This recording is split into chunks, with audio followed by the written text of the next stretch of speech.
This is the newest midsize sedan from Hyundai, though you wouldn't know it by looking at the hood, as the badge simply says Genesis.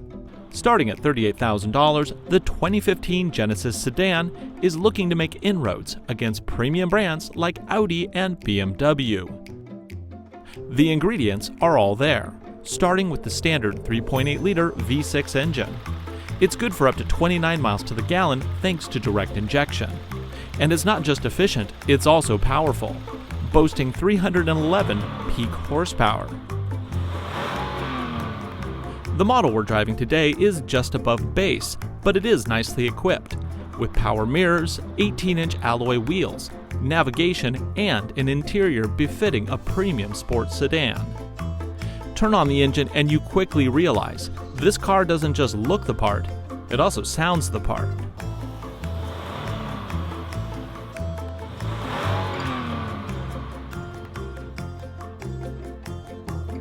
Inside the Genesis, you'll find a promising attempt at an upscale interior, with the obligatory faux wood trim, leather-wrapped transmission knob, and a large high-definition infotainment screen, all standard equipment. The navigation system in particular is very well done. It has a clean design, responds to input quickly, and provides some very useful features.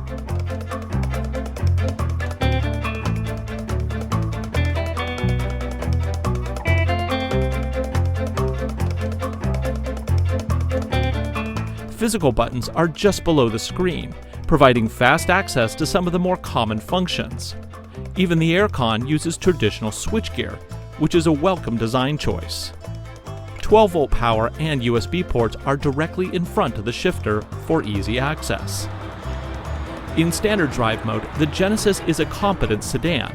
Yes, you can also get the Genesis with a 410 horsepower V8, and if you're into showing off with big numbers, that's a good choice. However, the V6 in the base model is 400 pounds lighter. That lightness makes the base model more agile and more economical. These are two very good things. Though our test car doesn't have the adaptive suspension option, as it only comes on the 5.0, there is still a sport mode just a push button away. On the Genesis V6, it improves the steering ratio and also makes the throttle response more abrupt. Small changes that don't really amount to much in the scheme of things. Either way, the drive is better than what we've come to expect from Hyundai. The cabin is quiet at speed, steering feel is adequate for the class, and the shocks are nicely damped. If you drove a previous Genesis, you would understand these are no small feats. It was only when we attempted to have some fun that we noticed a major shortcoming with the Genesis. Even with traction control disabled, the Genesis won't allow the driver the joy of a big, smoky, chest-beating burnout. The software cuts in just before the fun begins, every time.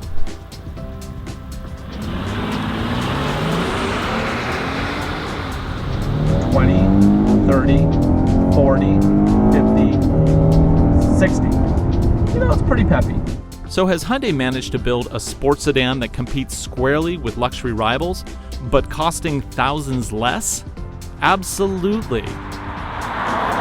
That said, if you live on the fringes and demand a car that is more willing to let you have your way with it, go ahead and spend $15,000 more on the BMW. You'll probably be happier. As for everyone else, this Genesis is quite frankly an amazing deal.